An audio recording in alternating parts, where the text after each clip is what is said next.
हुर्केको घरको नजिकको जङ्गल।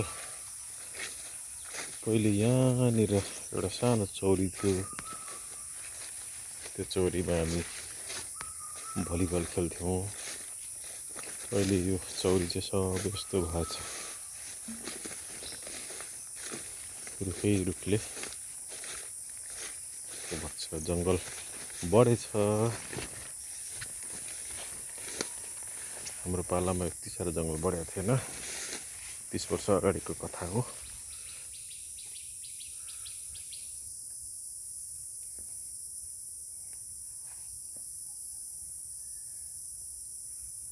हाम्रो पालामा वन उपभोक्ता समिति थिएन, अहिले वन उपभोक्ता समिति छ। र वन उपभोक्ता समितिले चाहिँ जङ्गललाई राम्ररी बढाउने, फलाउने फुलाउने गरेछ भन्ने कुरा बुझियो। तर उपभोक्ता समितिको कथाहरू त आफ्नै छन्। राम्रो काम चाहिँ के गरेछ नि, मसिनो बुट्यानहरू चाहिँ सबै फालिएछ। अनि त्यसले गर्दाखेरि ठुल्ठुलो रुखहरू मात्रै रहँदाखेरि चाहिँ जङ्गलको आकर्षण अलिकति बढेको पाइयो। ल, सबैभन्दा बढी सखुवा साल भन्छ, सखुवाका रुखहरू छन्। अनि यो एउटा सिसौ रहेछ। उता पर्ति एउटा सानो राजवृक्ष भन्थ्यौँ हामी। पहिले साँझको रुखहरू निकै हुन्थे। साँझको रुख पो देखिएन। त्यहाँ पर एउटा रहेछ साँझको रुख चाहिँ एकदमै सिधा तेर्सो हुने। र त्यो चाहिँ रुखको पाहाडमा निदाल भनिन्थ्यो। यता चाहिँ के भन्छ, निदालको रूपमा प्रयोग हुन्थ्यो। सिधा भएको हुनाले गर्दाखेरि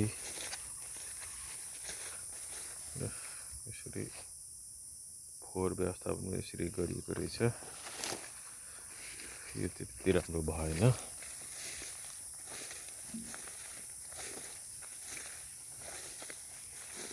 अब पर राजमार्ग छेउछेउमा निगुरो बेचिन्छ।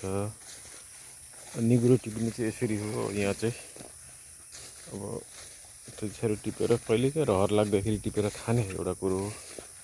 र सधैँभरि चाहिँ टिप्न नसकिने, टिप्न नभ्याइने भएकोले गर्दाखेरि यहाँ निगुरोहरू चाहिँ त्यत्तिकै रहेछन्। अनि यो सानो पैनी छ, त्यो पानी आउने। यसपटक चाहिँ पैनी सोरिएन अरे, र पैनी नसोरिएपछि पानी आउने ठाउँ छैन। नभइसकेपछि खेती कसरी गर्ने, डिप बोरिङ गरेर गर्ने हो कि भनेर बाबुजीले भन्दै हुन्थ्यो। अब भएको स्रोत साधन यसरी चाहिँ नासिने मासिने भइसकेपछि बिस्तारै खेतीपातीमा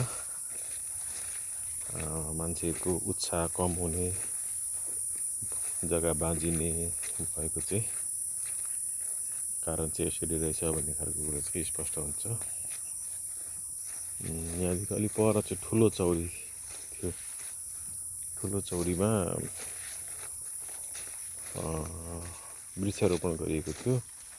त्यो वृक्षारोपणले गर्दाखेरि ठुलो चौरीको पनि अस्तित्व पनि मासेर जङ्गलको रूप भएको छ। अनि यहाँनिर एउटा पोखरी छ। यो पोखरीमा चाहिँ राम्ररी बजेट व्यवस्थापन गर्न सके एउटा राम्रो रमणीय पार्क निर्माण हुन सक्थ्यो भन्ने मेरो आशा चाहिँ हो। तर यसको प्रक्रिया धेरै लामो छ। पहिले पुरो गाउँमा एउटा उपभोक्ता समिति बनाउनु पर्यो। त्यस पछाडि त्यसले वनसँग समन्वय गर्नु पर्यो।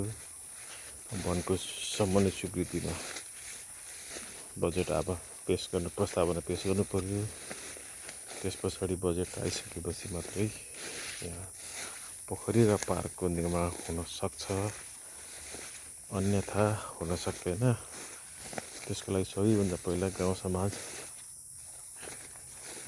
मिल्नु पर्यो।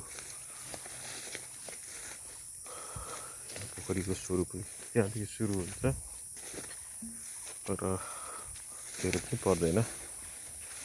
यसलाई डोजर लिएर 8-9 फिट गहिरो खन्ने, त्यस पछाडि वरिपरि पार्क जस्तो बनाउने, अनि त्यस पछाडि हामीलाई पानीको स्रोत कोसीको नहर चल्ने हो भने त्यसैले हाले पुग्छ, तर नौका विहार पनि गर्न सकिने वातावरण बन्छ। यो बाँस चाहिँ पछि रोपेको। यहाँनिर सानो एउटा चौर थियो जहाँ हामी खेल्थ्यौँ।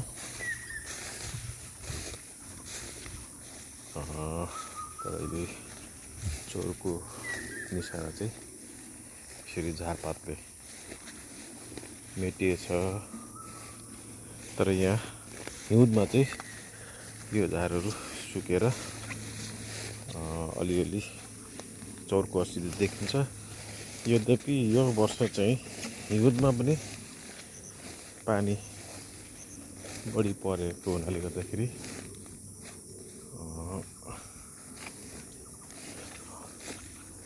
झारपातहरू हरिएकै हरिरहन पाए भन्ने मैले सुने।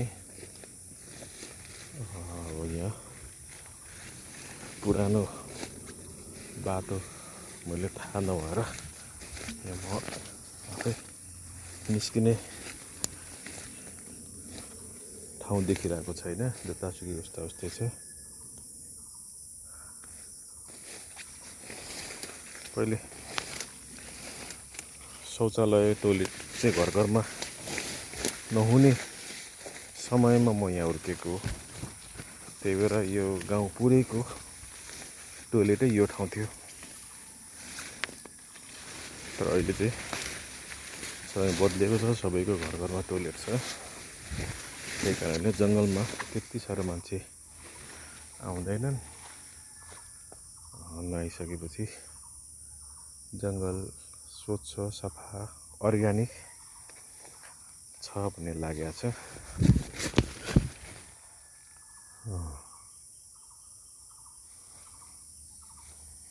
यो पहिनी गयो भने चाहिँ पुगिन्छ होला।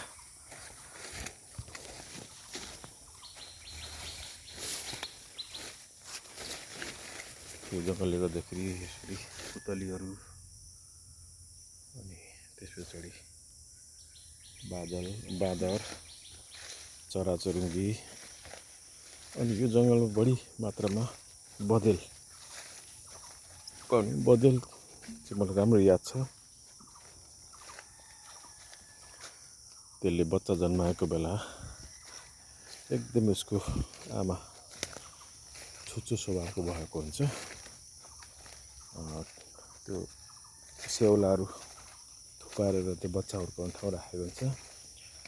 त्यसपछि जो नजिक आयो उसले चाहिँ पुरै रिसाएर खेदाउने गर्छ।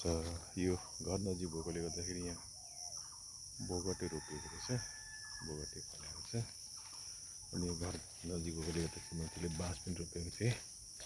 अनि दुईवटा बेलको रुख छन्, त्यो बेलको रुखमा म चढेर बेल टिपेको छु। अनि काँडै हुने बेलको रुखमा चढ्दाखेरि मान्छे तर्सिएका थिए।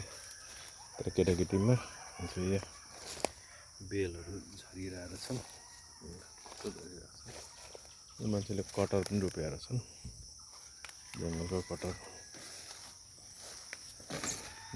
पनि फलेको छ। अब यो बाँदरले अब 1-2 दिन पछाडि घोट्न थाल्छ।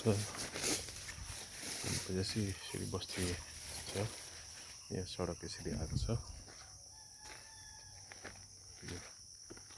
पहिला म हुर्केको घर चाहिँ पारिपट्टि थियो, अहिले मेरो दाइले यो घर बनाएर बसेको छ।